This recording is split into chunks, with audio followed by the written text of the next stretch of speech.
Good evening, everyone. Welcome to a space that I've curated just for you with some cards that I've chosen specifically for you. We're going to get into it. My name is Sam, by the way. This is Bolt from the Blue Tarot. I am overjoyed that you are here. Thank you for being here. So, I'm going to start with 78 Tarot Astral. Four of Wands. This comes out a lot for you guys from this particular deck. I love it. Big starseed energy. Four of Wands. What a great way to start a reading. Queen of Cups. Look at that Queen of Cups. Four of Wands, Queen of Cups.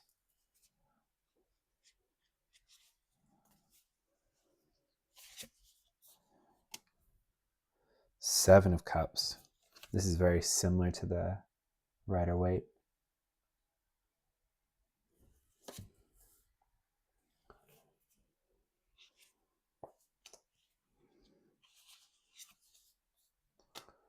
Eight of Swords.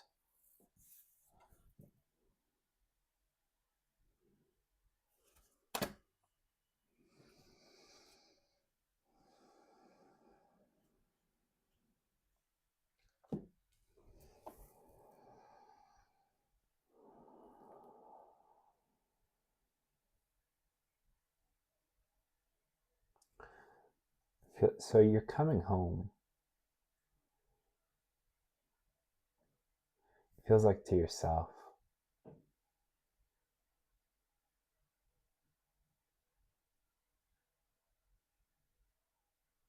Possibly the embodiment of some out of this world gifts.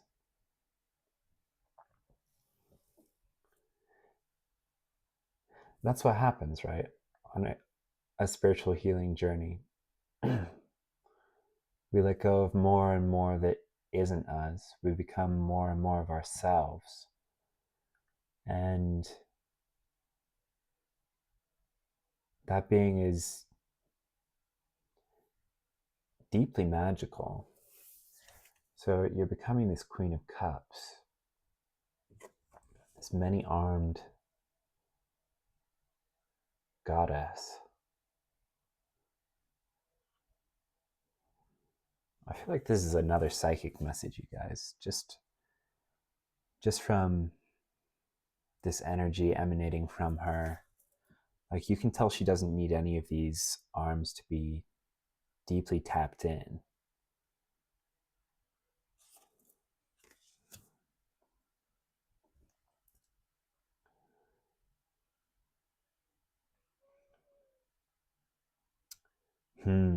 Okay. But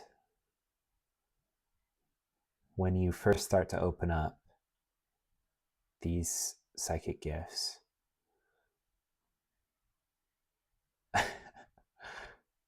I can't tell if I'm going to sneeze, you guys. I'm like, it could go either way.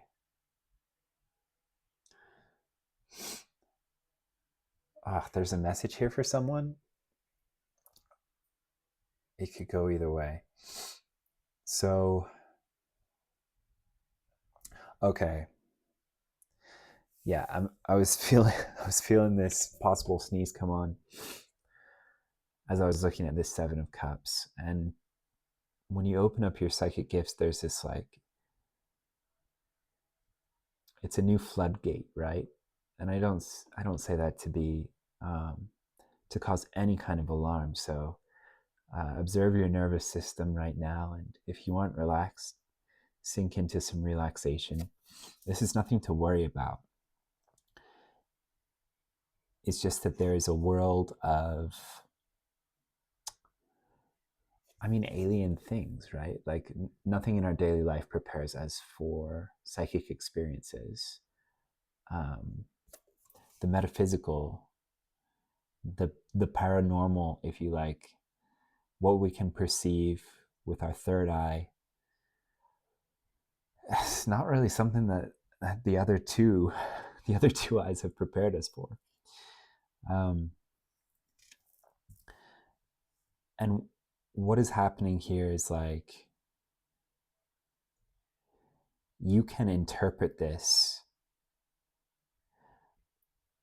So we're met, especially in when the psychic juices are flowing, we're met by things like our expectations have a lot to do with what we encounter. And it's the same with the psychedelic experience, right? It's the importance of set and setting. So if you go into this otherworldly experience anxious, what you will find is a dizzying array of anxiety inducing experiences. But we can choose how we view this, right? You might feel like, okay, I've got these psychic senses developing, but truly I'm like walking in the dark here, Sam. I have no idea what any of this is. I don't know if this is good, if this is bad. Like, don't approach it with that lens, right? This can go either way, right? So this can be an Eight of Swords experience where you're having a trash time, like you're anxious going into it, and what you experience brings you more anxiety. Or you can go into it with the experience that I don't know what any of this is, but I know it's for my highest good. Like this, I know that I'm eternally safe. I'm fundamentally safe. I'm divinely protected. Like, this will have a huge bearing on how this goes for you. This sort of set and setting, your mindset going into it. Is psychic stuff overwhelming? Absolutely. Can we get unmoored by this dizzying array of unfamiliar stuff? Absolutely. Or we can just sort of be receptive, sit in non-judgment, which is truly what this is. I know this is the Eight of Swords, but it gives a little bit of justice vibes with the swords and the blindfold. I'm talking about not necessarily justice from the tarot, but our traditional depiction of justice. She also kind of looks like a Greek or Romanesque statue.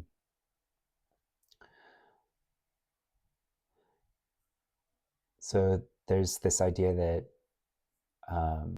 if you don't judge these things, your perception will be most accurate. That's what I'm getting. Getting big ups for that one. Don't judge these things in general. Just don't judge what happens as good or bad. Don't try to classify it or label it. You guys definitely know this story, but it always helps me to hear about the, it's a Taoist, is it a parable? Yeah, about a farmer whose horse runs away. His horse escapes, gets away, and everyone in his village says, "Oh, that's such a shame." And he says, we'll see.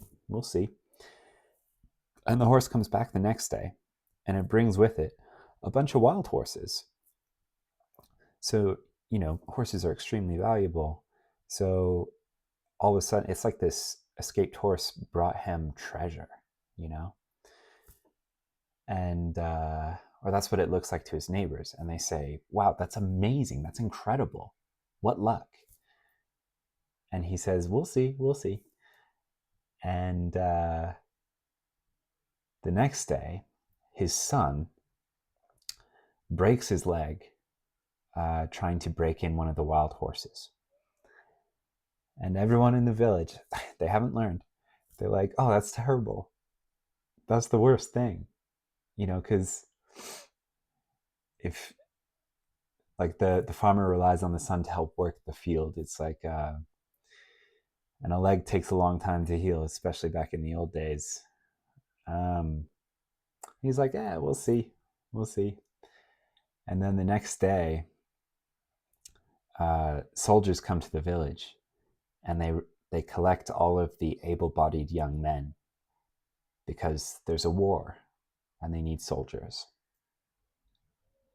But they don't take the man's son because he can't fight because his leg is broken, right? So it's just like, it's this, don't judge what's going on, especially with psychic stuff, because you're early on, you're coming home, right? But you're not, it's a process.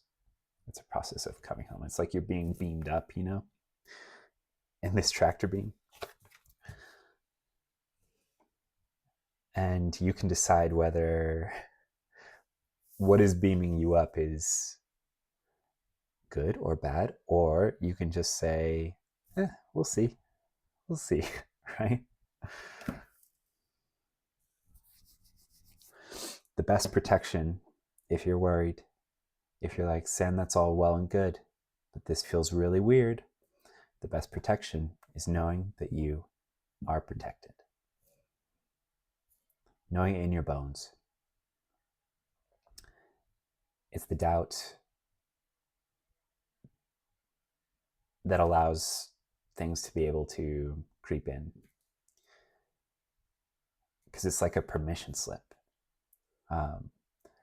The universe is always saying yes to us, right? And if we think that we're, consciously or subconsciously, if we think we're vulnerable, then the universe is like, oh, well, gosh, guess you're vulnerable. If you believe on every level that you are protected, the universe is like, wow, yeah, we ran the numbers and he's totally protected. We like, nothing's gonna hurt him. Nothing's gonna be able to. Yeah, I've actually created subliminals around this. I have another channel called Samuel Speaks. If you're worried that your subconscious fears are what's going to attract nasty stuff, check some of those out, because there's one for luck, and there's one also to whether whether you dig this stuff or not. I find the archangels to be super useful spiritual allies, and they're non-denominational. I didn't know this until like this started happening to me, and I was like, I need friends in this realm. Like, I need spiritual allies, and I need them to be both powerful, and I need them to be unquestionably benevolent, right? And those are the archangels. So I have a subliminal for invoking the 4 archangels around you, and it's traditionally a Kabbalistic prayer, which is like the mystical wing of Judaism. And it's Archangel Uriel is before me, Archangel Raphael is behind me, Archangel Michael is to my right, or Micaela, if you want to go back to the original pronunciation, if that feels more magical to you, like, throw in some magic. And Archangel Gabriel is to my left. And it's like this protective circle.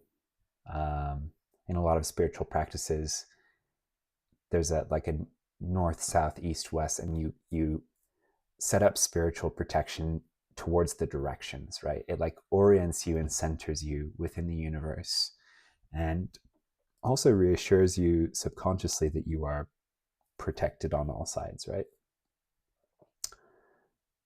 So yeah, check that out if you're interested. It has been very helpful to me. And the archangels, you don't have to believe in the Abrahamic religions. If you are psychically sensitive, if you are energetically sensitive, my recommendation is choose energies entities that are known to be high vibrational, positive, joyful, loving, right? And unquestionably so. Not ones from traditions that are like, oh, well, they're usually friendly, but you have to make an offering, or like, they're usually friendly, but they're tricksters. Like, don't start with them. and you know, maybe never do. I don't know, guys. I have this like, I came to this from feeling energy very viscerally first, and then deciding like, what do I do? Like, I was thrown into the deep end energetically, and then I had to figure out from there what to do. So I started like figuring out who's on my side. Like, what can I unquestionably stand behind? And it's not just a subconscious thing for me, right? Like, what do I truly believe in and believe it has my back? It's also like, what does the collective unconscious, like what does the collective consciousness of humanity believe to be kind, joyful, loving, high vibrational? Because spirit is all one, right? Like, it's all source, the good, the bad, and the ugly. It's all one thing. Unity, ultimately. It's only our experience in 3D reality that makes us separate things into these polarities. Like a spectrum like this, really it's not, it's a circle, right? And where hot and cold meet, darkness and light. Like, that is the paradox of source, of God, of spirit. It's all one thing. So when we call something in, there are ideas from the collective unconscious about its attributes, about its characteristics. It's like it might be like this, guys. I'm trying to figure it out, okay? I'm a seeker right alongside you. But it kind of feels to me like we put out a job description into the unity that is spirit. And we say, hey, I'm looking for an archangel. They are joyful, they are kind. If, you know, the archangels are given certain characteristics. So like Archangel Raphael is the healer, he's the doctor.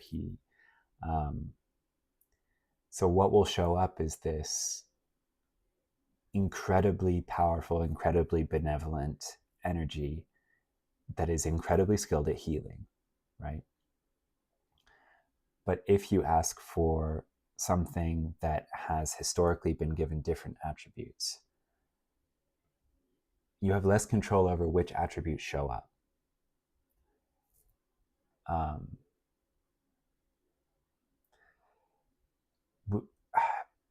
I have personally been criticized for being too much love and light.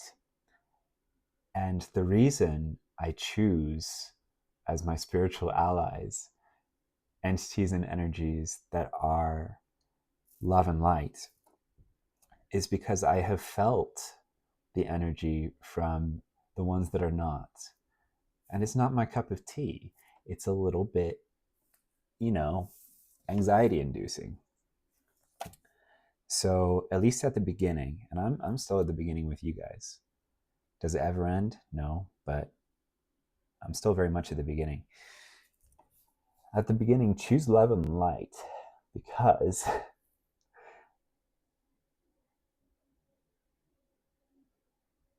it will help reassure you subconsciously about what is coming through.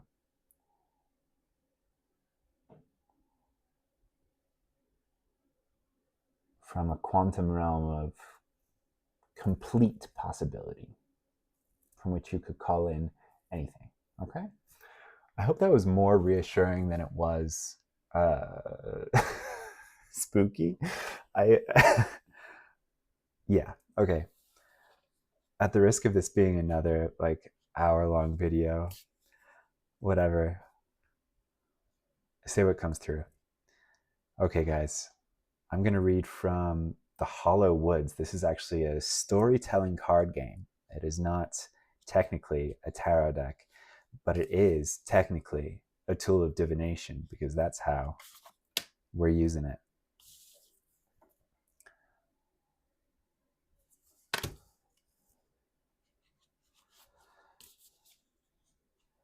If you happen to be listening to this, I'm showing these cards to the camera. These are different ones than we've seen so far with the Hollow Woods. The cards don't have names. I do think they have descriptions in the book, but all right. You know, not all of the cards have entryways, gateways, pathways,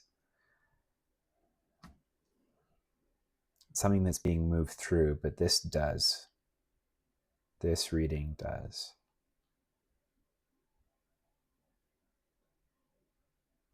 No, yeah, it's just these three. Okay. Well, for me, it's very much about the art, so I like to show you guys the cards as much as possible, but I got to figure this out first. Not figure it out. I have to receive what this is.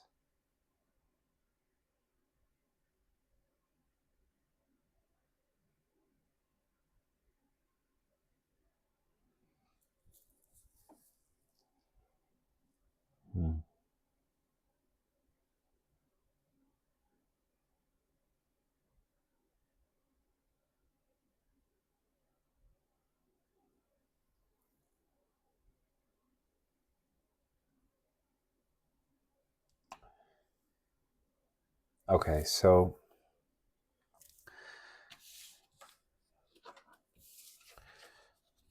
let me try and hold these perfectly level, because it's a Meliora. So each of these cards separately, no matter how you arrange them, create a continuous image, which I think is brilliant. On this side, from left to right, we've got, this card for me has really big hermit energy. And I think the game instructions describe it as like an abandoned camp or something. But there's a fire roaring underneath this pot of tea, this kettle, and it makes me think that this is a friendly image. This is like, you know, you come across this and you know that the hermit is just inside the cave, as they usually are. And then, so there's like this going within that you're being called to do. I love a good psychic reading because it's all about paradox, right? We're exploring a paradoxical realm where we're trying to label separate things we perceive as separate, with separate names, and it's all one and it's all you, right? So even if we feel like this is an outer journey, we're being reminded that it is in fact an inner one. So there's this going within.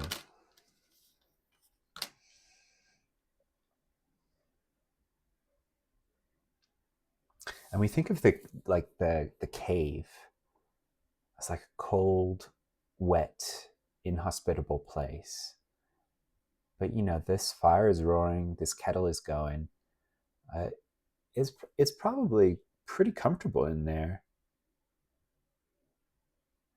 It's probably pretty well furnished. Like, they're not messing around. They might be in there for a while. It's their home. You know, you're being called home.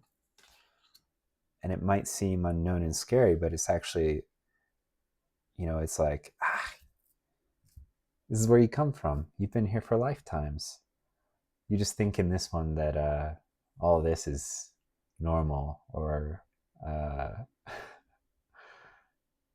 it feels like home to you because in this human lifetime, that's what you're used to. But, you know, it's a process of remembering. So it goes from this like rough raw outdoor space. But then we know the inside is friendly, and then it's like going within is just the beginning of the journey, because what you have is this path with further archways, further gates, checkpoints is the word that's coming to mind. Something that I realized on my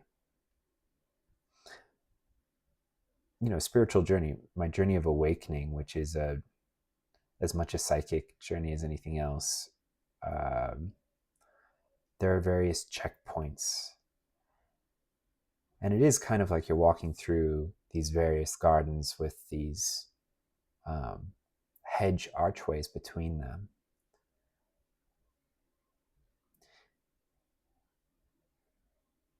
Like a really difficult video game that has like a really tough level that involves a lot of fighting. This is not that. This is like, okay, do you see this path, these like stepping stones? It's like this path is laid out for you. These trees have been planted. They're topiaries, like all of these cards are made to be like, is it a good thing or is it a bad thing? Because you're supposed to make a story around it, right? But this is like,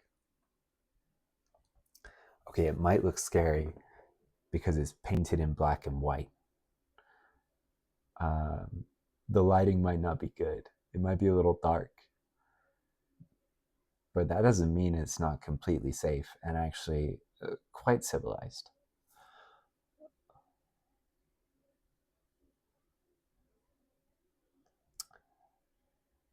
So yeah, you're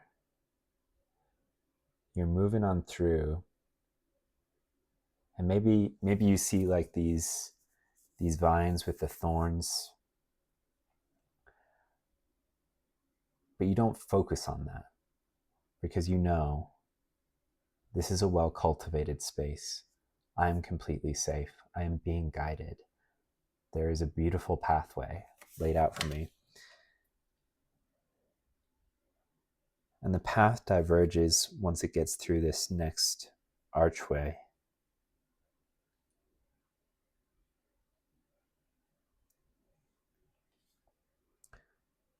I feel like there could be some temptation to deviate, to be pulled in a different direction, but they're wanting you to go straight ahead.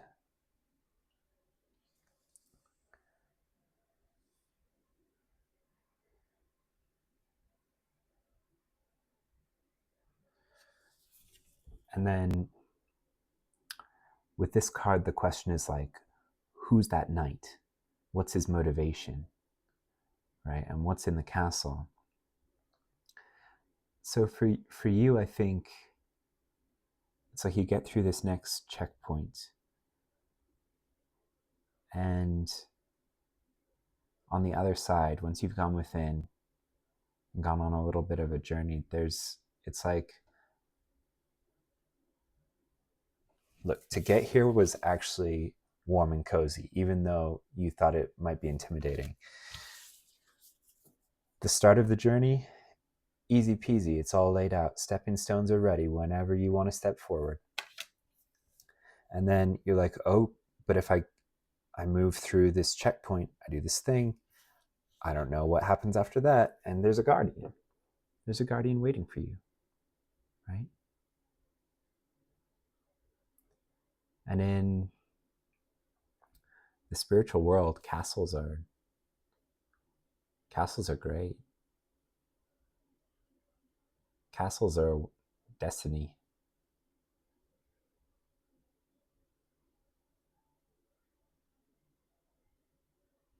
Oh, that's interesting, you guys.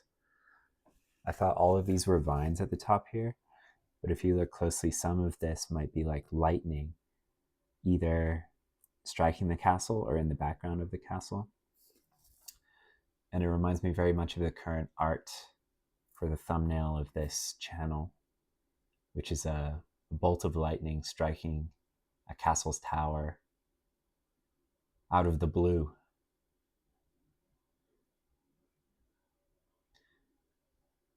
And that's a spiritual symbol, which I'll probably get into one of these days, but it feels like this is a pathway of spiritual ascension, and there's a guide here. Who this is in particular, if you need to know, it will differ for everyone, but they are benevolent, and there may be some temptation, some anxiety, some fear of the ego that would try to persuade you that they aren't. Maybe they don't look like the knight in shining armor. Maybe they don't feel like it. Going off of the last readings, if you are someone with shamanic abilities, you are called by spirit to work with all of spirit and to not judge things as, oh, that's low vibrational, I don't want to deal with that, or that's a dark energy, I don't want to deal with that. I'm gonna like backtrack a little bit on the love and light thing. That's extremely useful. And I don't take back any of that advice, but if you are being called to this shamanic path, just know that some of the things that will have sort of been assigned to you might not look like your idea of love and light. But know that they are assigned because what they are bringing to you is love and light and your spiritual destiny. Yeah. All right, what are we at? 32 minutes. Yeah, okay, we're going to have another tarot deck here, but I think we went pretty deep into this. So I'm just going to try to get you some advice here. This is so exciting, you guys. Like, someone right now might be very nervous, and I just want to say, like,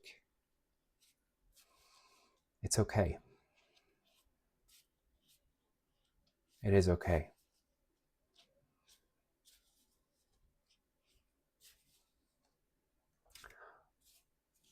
Darkness is just darkness. We project the ominous into it.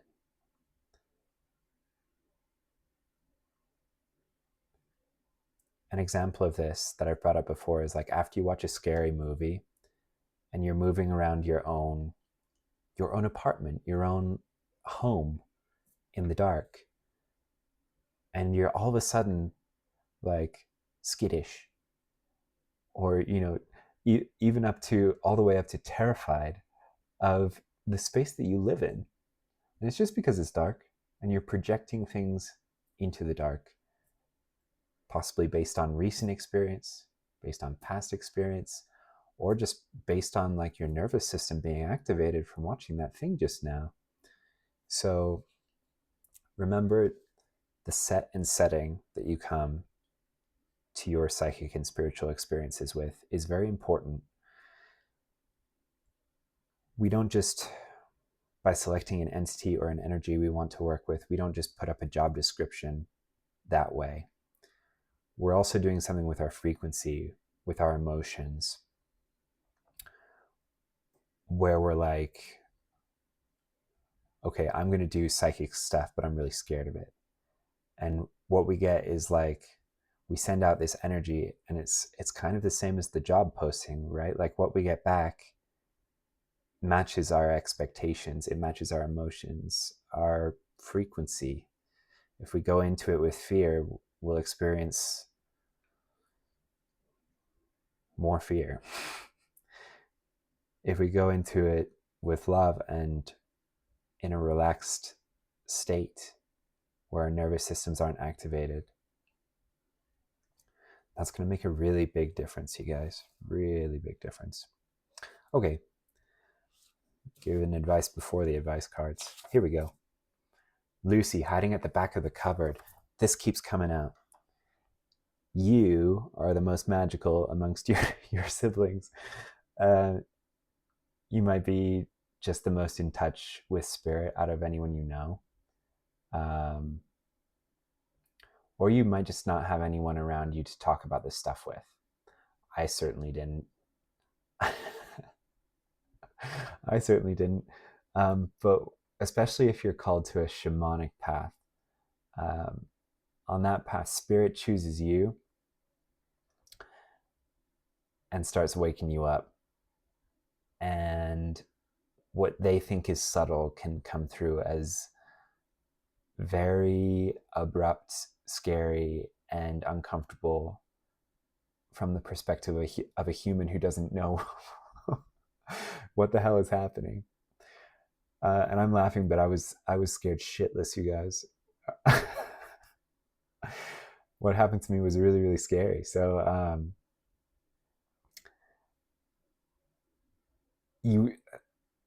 things are about to get magical for you. And this is another moment to consider, like, okay, so you're Lucy, you're in the back of the cupboard, and you stumble into Narnia. Is it a good thing or a bad thing? Is it scary? Are you in danger, or are you safe, right? And this is encouragement to remember and to embody the knowing that you are safe. You are eternally safe. And anything that would try to convince you otherwise is just fear. Or the things that like to feed on it, right? That rely on you to feel it, to even be able to touch you, you guys.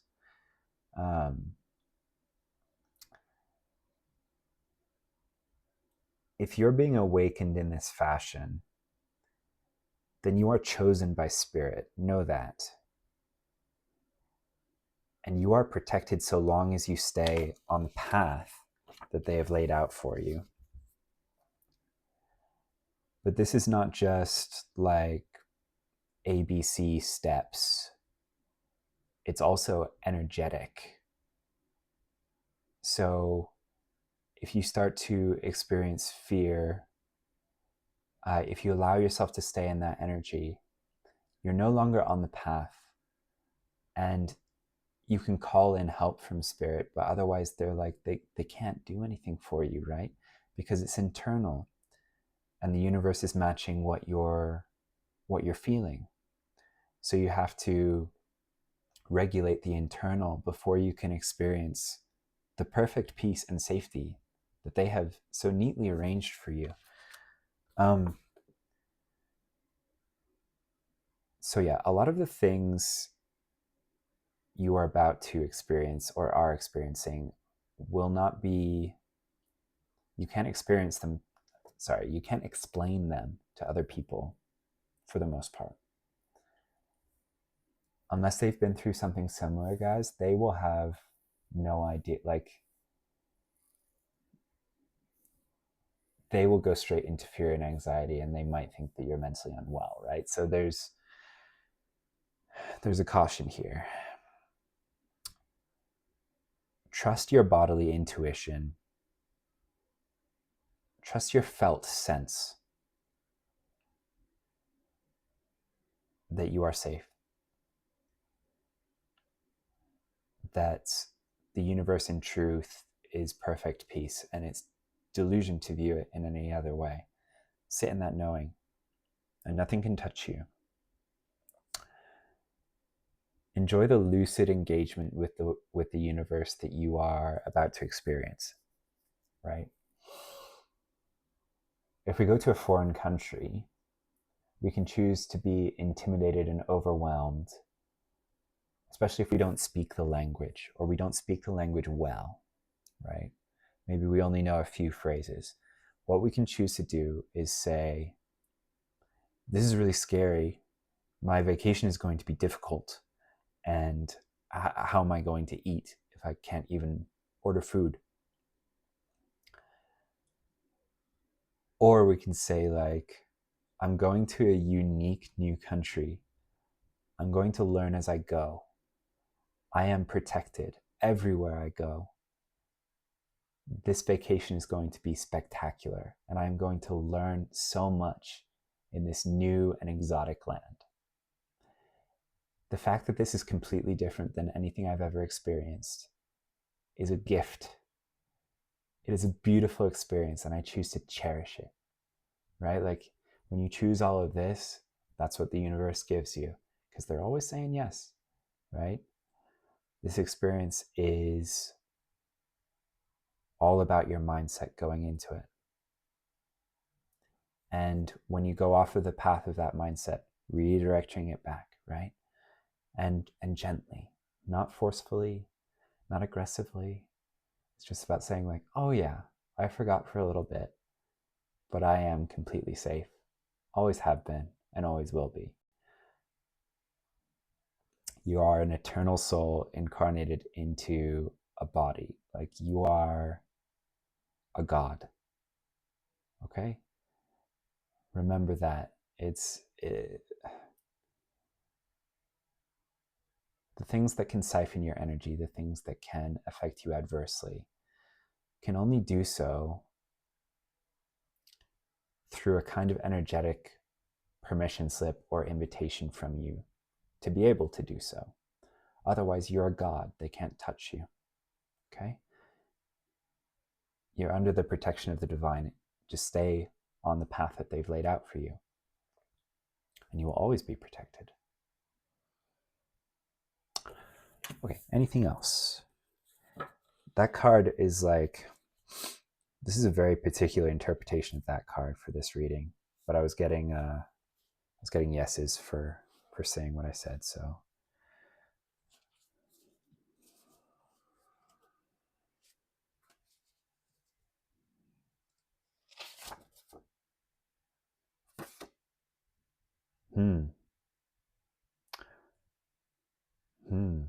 That's interesting. So this card is Peter watching Kung Fu, and this is from Office Space.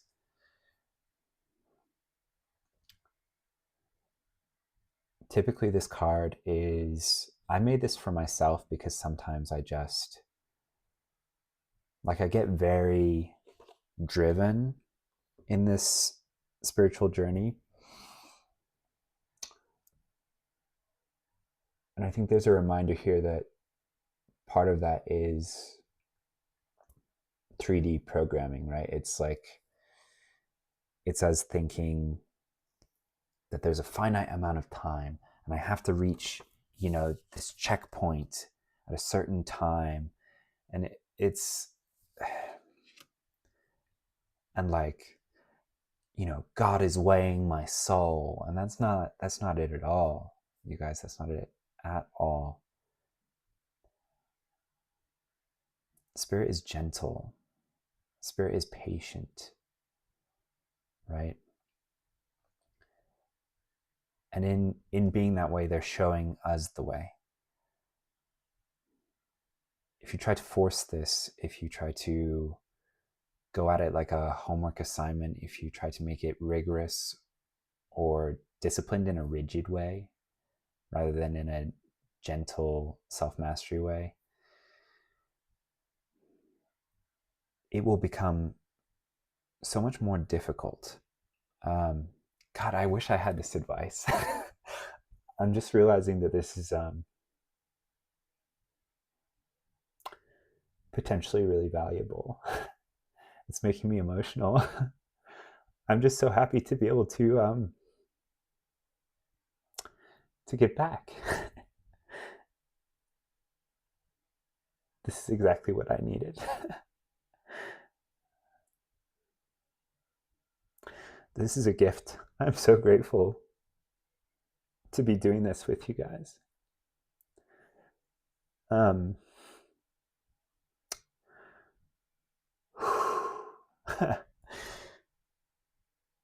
Oh, wow. I'm just so deeply grateful. So yeah, be grateful for what you have gone through to get to this point, because you are very brave. You are exceptionally brave. There is no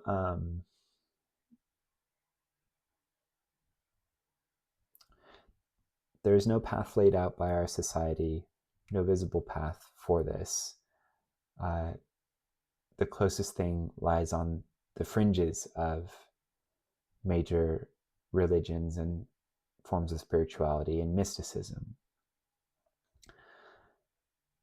And even then it's cloaked because it's a personal, it's an individual journey. And that's the point, right? Soul growth. Anyhow, this card encourages you to rest your body and mind, doing something that you enjoy. And this is in the context of being what others would term non-productive.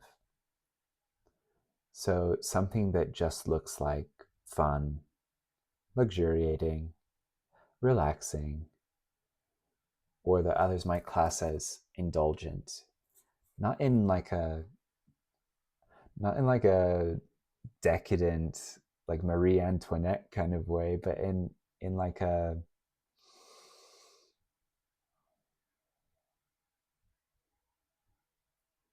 if someone is very much in their Protestant work ethic, they would purse their lips at it.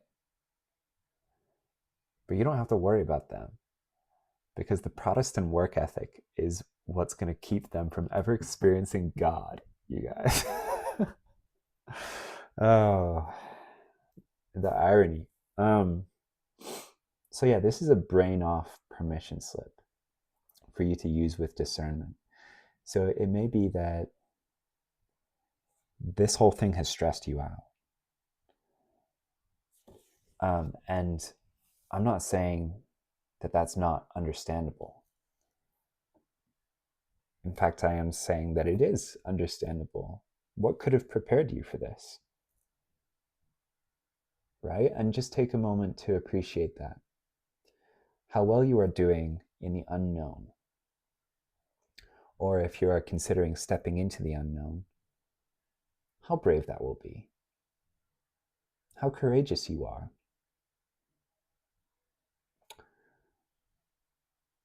And maybe it's time for you to relax and watch something or do something for pure enjoyment, because you know that it puts you in a state, right? Because this is all about state of mind. It puts you in a useful state. People will say, that's not useful, that's not productive. But their path is not your path. Your path is one where your nervous system's activation is of tremendous importance. And I don't mean like pass fail. The stakes are really high. I just mean like it has a huge bearing on what you experience. They do not understand that. So don't worry about other people's expectations, and watch some kung fu or whatever you would enjoy that puts you in a high vibrational state that is not actively trying to produce a result other than that relaxation. And ensure that it's something that you know already does this for you. Peter watches kung fu because he loves it. Do something that you really love, that you know puts you in this, that regulates your nervous system, that restores you to peace. And it can be really niche. It's different for everybody. What's your kung fu?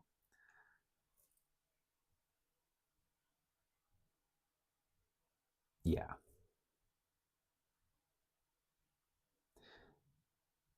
This was a beautiful reading. This was an emotional reading. It was cathartic. I realized a lot. this has helped me look back on my version of this journey. I think it is and was very similar to yours. And so I hope that this has helped. I know that this has helped. I'm so pleased that you tuned in and you stayed to this point. I was like, oh, fewer decks of cards, so this will take less time. No. This is Spirit's path, and the timing is different. The pace is different. The checkpoints are completely different than anything you can conceptualize. So yeah, don't prejudge this process. Don't bring expectations to it. The only thing you need to bring to it is peace, calm, relaxation. Bring that mindset. And from that state, you will know exactly what to do every step of the way. Even when you don't think you're stepping correctly, you are. If you step from that place of perfect peace. All right, guys, love you so much. Thank you for bringing your beautiful energy, and good luck on this journey. You don't need luck. It's destined. It's not a matter of if, it's a matter of when, and the pace at which it moves is different for everyone, and it is perfect for you. I'll see you guys in the next reading.